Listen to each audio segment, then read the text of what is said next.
Name's Margaret, 69, and still sharp as a tack. Spent my years running a tight ship at a hotel, worked my way up to manager, before I called it quits. My husband, George, he's the entrepreneurial sort, had his own venture that kept us more than comfortable. But don't get it twisted, we weren't ones for splashing cash left and right. I've always been about value, picking things for their durability, not their dazzle. George, he always had my back on this.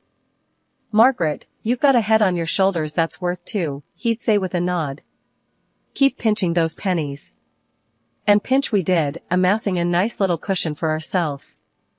Our son, Alex, was the light of our lives. Gave him the best start we could, focusing on his education. Post-college, he dived into the family business, learning the ropes from George. When he hit 30, he came to us with a sparkle in his eye, said he'd found the one, a girl named Emily. We were all for it, eager to meet the lady who'd captured our boy's heart. Now, George, he's got an eye for character, and he wasn't sold on Emily from the jump. As we were setting up the house for their big introduction dinner, he muttered to me, "Margaret, there's something about that girl. Keep your eyes peeled." "George, let's give her a fair shake," I countered, adjusting the tablecloth.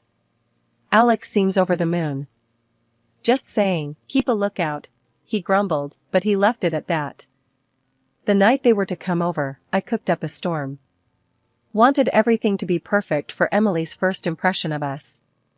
When they arrived, Alex was beaming, and Emily, well, she was a sight, polished and poised, but with a warmth in her smile. Dinner was laid out, and we all settled in, the air buzzing with a mix of anticipation and the scent of my roasted chicken. "So, Emily, Alex tells us you're into graphic design?" I ventured, hoping to break the ice. "Yeah, I love it. It's my passion, really," Emily replied, her eyes lighting up. "But tonight, I'm more interested in this amazing dinner. Margaret, you've outdone yourself." George chuckled, his usual stern demeanor softening a bit. "Don't let the food distract you too much. We want to know all about you, what makes you tick." Emily laughed, a genuine, easy sound. "Well, I'm an open book. Ask away." The evening rolled on, with stories shared and laughter bouncing off the walls. George, ever the skeptic, threw in his tough questions, but Emily held her own, her replies both thoughtful and candid. That night I felt a warm glow in my heart. Sure, George and I were cautious by nature, but seeing our son so happy, so in love, it was worth opening our doors, and our hearts, to whatever came next. Life had a way of moving on, even when you tried to stand still. After Emily joined the family, I did my best to stick to my guns about not meddling. Adults will manage their own lives, I'd always said.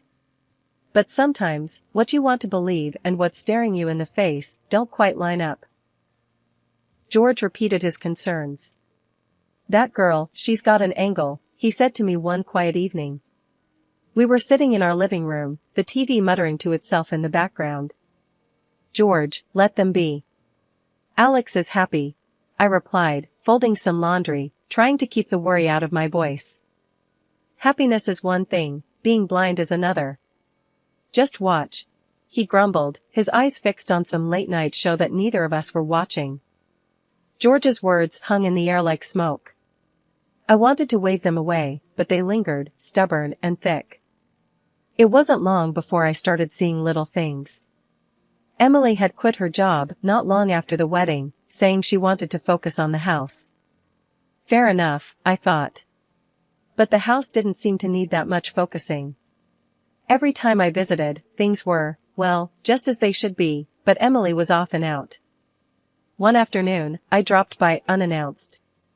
Emily was there, surprisingly, sipping on some fancy-looking smoothie. "Oh, it's just something new I'm trying," she said, noticing my glance.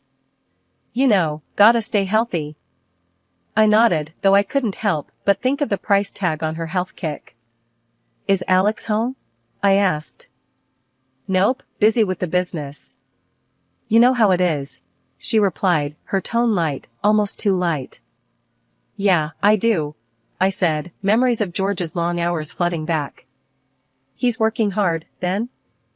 Always, she said with a smile that didn't quite reach her eyes. But he says it's worth it. We're planning a little getaway. A break for both of us. That's nice, I managed, though alarm bells were ringing in my head. A getaway sounded expensive, especially with the business just transferred to Alex's hands. George's skepticism about Emily came back to me that evening. She's living it up while our boy's grinding away, he said when I told him about the visit. Maybe she just wants to make the most of their time together, I suggested, though doubt was creeping into my own heart. Or maybe she's making the most of Alex's wallet, George countered. I didn't want to admit it, but George's words were finding fertile ground in my worries. It wasn't just about Emily quitting her job or her spending habits, it was about how she seemed to be steering Alex, our son, into a lifestyle that didn't fit with the values we'd tried to instill in him. Let's just keep an eye on things, for now, I said to George later. But we'll do it quietly. Alex is a grown man, and he needs to make his own decisions. George nodded, but there was a resolve in his gaze. We'll watch. And when the time comes, we'll be there for him. Life kept rolling, and despite my best efforts to keep a lid on my worries, things got a lot more complicated. George and I had our suspicions about Emily, but we never expected the curveball life was about to throw our way. It was out of nowhere. George, my rock, started feeling off. Nothing specific, just tired more than usual and a bit under the weather. We thought it was just a bug or the tail end of a cold. But when he didn't get any better, I nagged him until he went to see the doctor. That visit turned our world upside down. Blood cancer, they said. It felt like a cruel joke, a misdiagnosis surely. But it wasn't. The disease was aggressive, unforgiving. The speed at which everything happened next was dizzying. Treatments, consultations, hospital visits, it was a whirlwind of medical jargon and false hopes.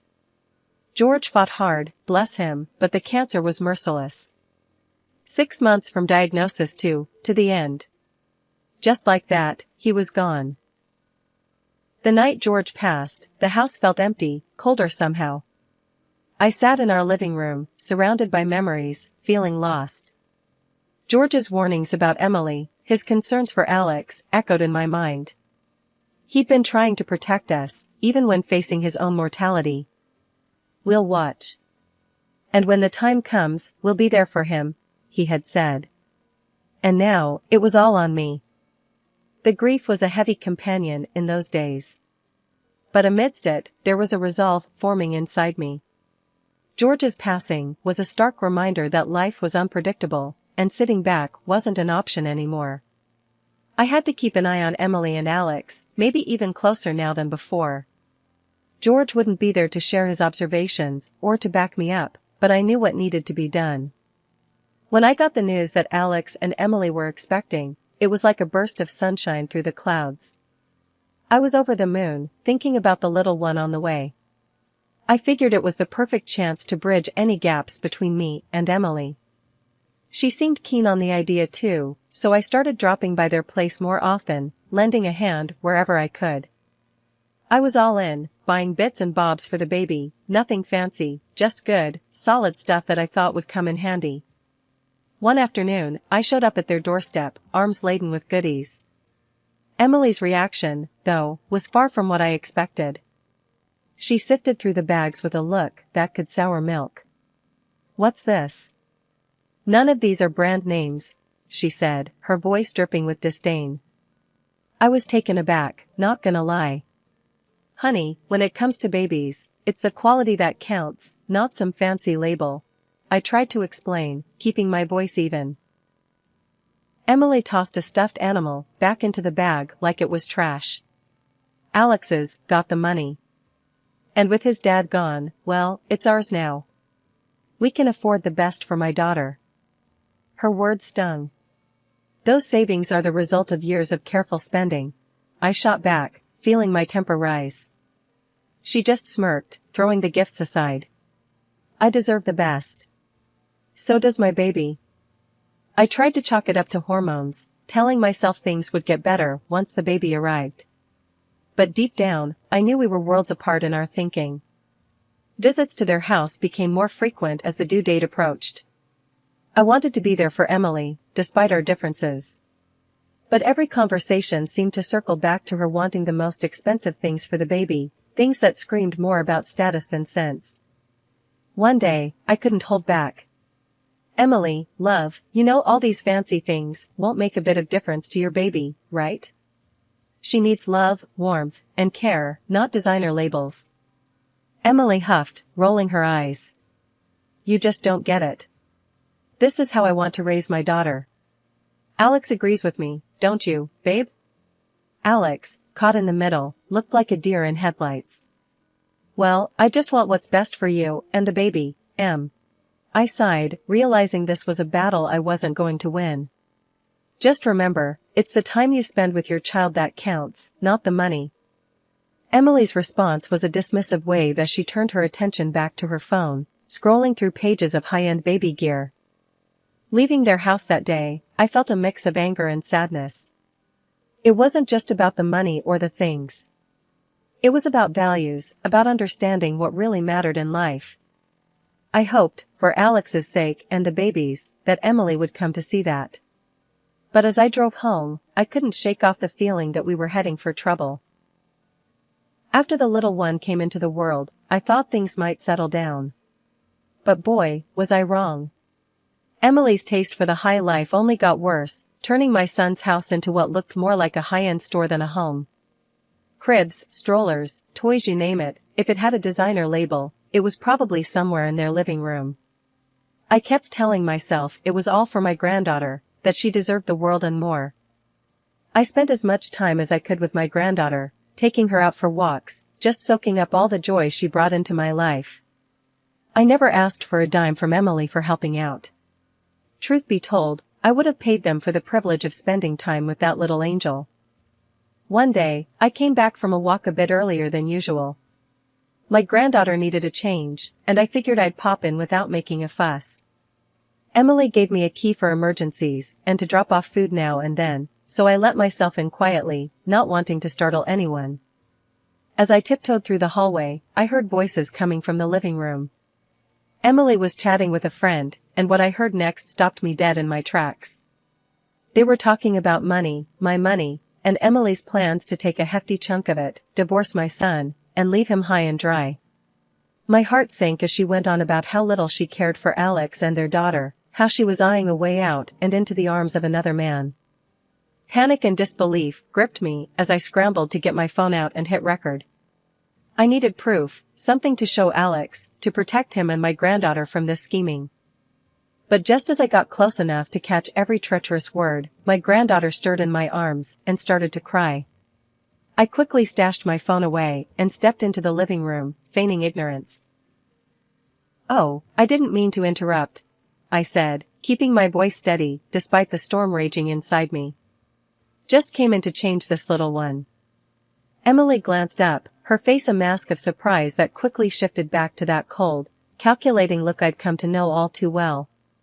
"No problem, we were just finishing up anyway," she said, her voice dripping with faux sweetness. As I changed my granddaughter, my mind raced. How could I have been so blind? How could I protect my son and this innocent child from the fallout of Emily's selfish plans? The revelation hit me like a ton of bricks. I knew I had to act, and fast. But first, I needed to gather my thoughts, to plan my next steps carefully. My son's future, my granddaughter's well-being, they all hinged on what I did next. As I left their house that day, a resolve hardened within me. I wouldn't let Emily destroy my family. I had the truth on my side now, and I'd do whatever it took to expose her deceit and keep my loved ones safe. The walk home was a blur, my mind a whirlwind of fear, anger, and determination. This was war, and I was ready to fight. For my son, for my granddaughter, for the memory of a husband who had always taught me to stand up for what's right. The morning after I overheard Emily's shocking conversation, I was all set to call Alex and spill everything. But, as fate would have it, he beat me to the punch, ringing me up first thing. What he said next floored me. "Mom, I think it's best if you don't come over anymore." Alex's voice was strained, awkward. I nearly dropped the phone. What are you talking about, Alex? Why? He hesitated. Emily, she's saying things got messy at the house after your visits. And some stuff's missing. Expensive stuff. I felt like I'd been slapped. Are you serious? She's pinning this on me? My voice cracked, a mix of hurt and disbelief churning inside. Mom, It's complicated. Emily's upset, and I gotta support my wife, you know? Support his wife? Against his own mother? Alex, you know me. I'd never take anything from you guys. We need to talk, face to face. He sighed, the sound heavy over the line. I can't, Mom. Work slammed. Just, give it some time, okay? I hung up, the phone slipping through my trembling hands. This was Emily's doing, clear as day. She was isolating me, turning my own son against me. But why? Was it just to cover her tracks, to keep me from spilling about her plans? I was in a daze, the accusations ringing in my ears. Me, accused of making a mess, of stealing? It was ludicrous, hurtful. And the worst part was Alex believing it, even for a second. In a world turned upside down, I found myself knocking on the door of my old lawyer, Mr. Thompson. The office smelled of leather and wisdom, a comfort in these turbulent times. Mrs. Davis, what brings you in today? Mr. Thompson asked, peering over his glasses as I took a seat across from him. I spilled everything, the whole sordid tale. He listened, nodding, his face a mask of concern. After I finished, he leaned back, steepling his fingers. Your husband was a wise man, Mrs. Davis. He saw the potential for trouble. The will, it's quite clear. You're the sole heir. Alex, well, he's essentially in a managerial position as long as you're around. The money they've been burning through? It's from a special account, already near empty. I felt a mix of relief and sadness.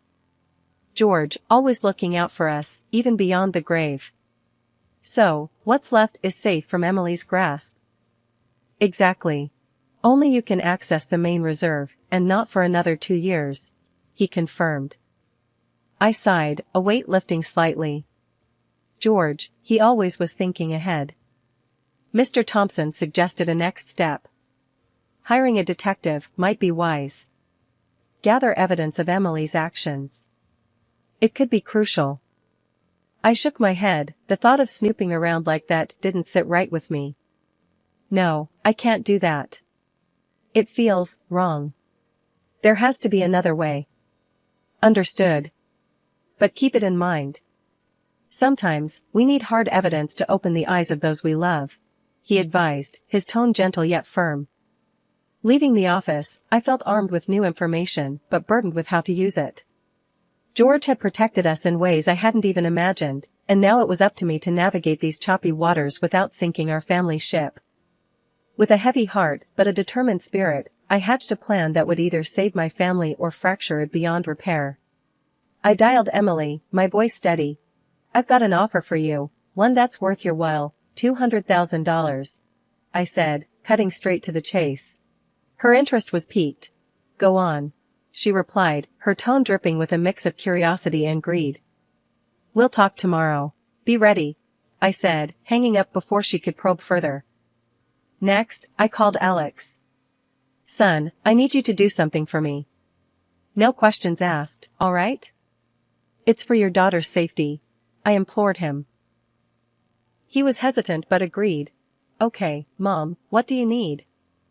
Install a baby monitor in your living room. Make sure it's hidden well. And listen in from your car tomorrow at noon. Please, just trust me, I explained.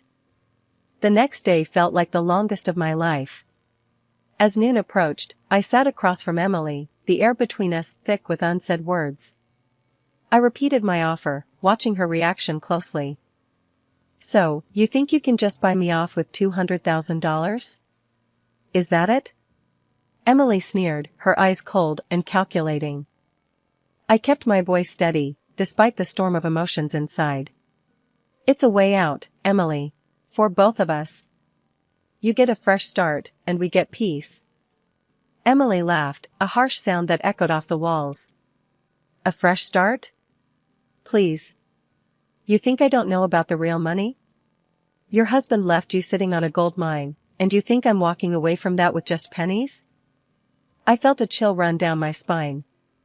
This was worse than I thought. Emily, you're talking about destroying a family here. My son, your husband. Alex? She cut me off, her tone dripping with disdain. He's just a stepping stone. I've got plans, big plans. And they don't include playing happy families in this dead-end life. I swallowed hard, trying to maintain composure. And what about Lily, your daughter? Does she fit into these plans of yours? Emily waved a hand dismissively. Lily will be fine. Once I'm done with Alex and have what I want, I'll have nannies for that. Besides, once I'm living the high life with someone who actually has ambition, she'll thank me. The audacity of her words left me speechless. This was no longer just about money, it was about a complete disregard for the family she had married into. And you, dear mother-in-law, Emily continued, leaning forward, a sinister gleam in her eyes. I've got special plans for you. Ever heard of those lovely little nursing homes? You'll have plenty of time to think about your mistakes there, away from my new life and all this money. Anger and disbelief warred within me. You think you can just take everything? That you can destroy lives and walk away? Emily smirked, standing up, her posture one of someone who believed they had already won. I don't think, I know. I've got everything planned out. Alex is clueless, and with you out of the picture, there'll be nothing stopping me. It was clear now, Emily was a predator, cloaked in the guise of a family member. But as I looked at her, a resolve hardened within me. She underestimated the bond of family, the strength of a mother's love. You're wrong, Emily. You've underestimated me, underestimated us. You won't get away with this, I said, my voice firm, laced with a determination I hadn't felt in years. Emily's laugh was cut short as Alex entered the room, his face a mask of shock and betrayal. The confrontation that followed was a blur, but one thing was clear, the truth was out, and with it, Emily's house of cards began to crumble. After the storm had passed, and Emily was out of our lives for good, Alex came to me one quiet evening. The air was cooler, carrying the promise of a fresh start. We sat down at the kitchen table, a space that had witnessed countless family discussions, both joyful and difficult. Mom, I don't even know where to start, Alex began, his voice heavy with emotion. I'm sorry. For everything. For not seeing what was right in front of me, for not listening to you. I reached across the table, taking his hand in mine. Alex, you're my son. There's nothing to forgive. We all make mistakes. What matters is that we learn from them and we move forward. He nodded, a single tear escaping down his cheek. I can't believe I let her drive a wedge between us. That recording, it opened my eyes. I should have known better. Sometimes, love blinds us, Alex. You wanted to believe in the person you married. No one can fault you for that, I reassured him, squeezing his hand. He wiped away his tear, a small smile breaking through. I've filed for divorce. And the judge granted me full custody of Lily. Emily, she didn't get a cent, thanks to that recording and the will Dad left. I'm just glad it's over. And that Lily is safe with us, I said, the relief palpable in my voice. Yeah. And, Mom, I need you more than ever now. Will you help me raise her? His eyes, so much like his father's, held a mix of hope and fear. Alex, there's nothing I'd rather do more than be there for you and Lily. We're a family, and we'll get through this together, I promised, my heart full.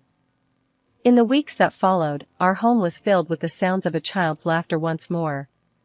Lily, unaffected by the turmoil, brought a new sense of purpose and joy into our lives. Watching Alex grow into his role as a single father was a bittersweet reminder of the cycles of life. One afternoon, as Alex and I watched Lily play in the garden, he turned to me, a thoughtful look on his face. Mom, you were right. Sometimes, we have to step in, even when it's hard. Especially when it's hard. I'm just sorry it took me so long to see it. I smiled, watching Lily chase a butterfly. We live and learn, Alex. What's important is that we're here for each other, no matter what.